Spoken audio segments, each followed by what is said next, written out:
Now I'm just sitting here on public transit, and I'm on my way to just return some books.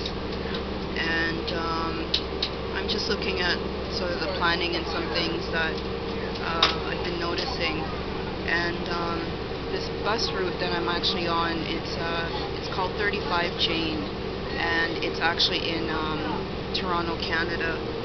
And I remember when I was in Washington, D.C., they had a very organized system, but you also saw progressive black folk, and you saw just progressive, different types of progressives.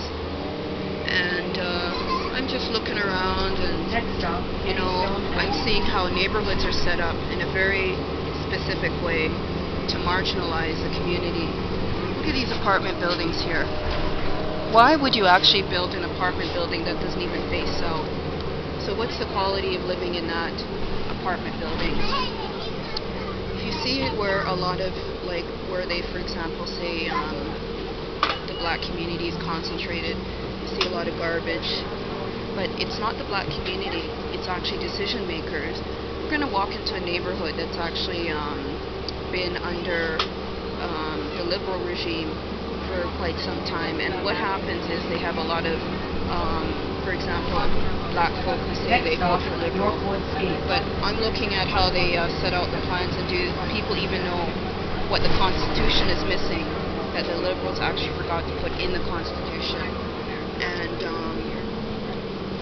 driving through some neighborhoods where there's, you know, been reports of tragedies, and you look at the ecological planning, there is none. It's as dry as, you know, you don't even know if these places have actually been planned on burial grounds of the indigenous community. You see like a lot of broken families.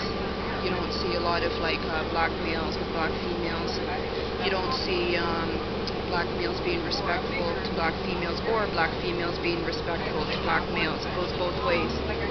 And you know, you just have to wonder, like, what's creating all this stuff here? Now, coming from Alberta, one thing I can say about Alberta is that Alberta is very professional. When you come out here, people don't even work. They get paid and they don't do no work. There's this culture out here where, you know, they basically get their friends into these eggs, and then what they do is they actually go abroad, and they cause a lot of problems abroad. They cause wars, they cause all kinds of stuff. So it's very interesting to see how these neighborhoods are planned. Like, look at this apartment here. You know, this is probably a couple hundred people living here. Why would you build a building like this not facing south? So what kind of planning is this? These Caucasians, when they actually came into the country, they did a lot of damage to the country. Now, I don't know why they chose even to do planning on top of burial grounds. Now, it's just not just Caucasians, it's people after money.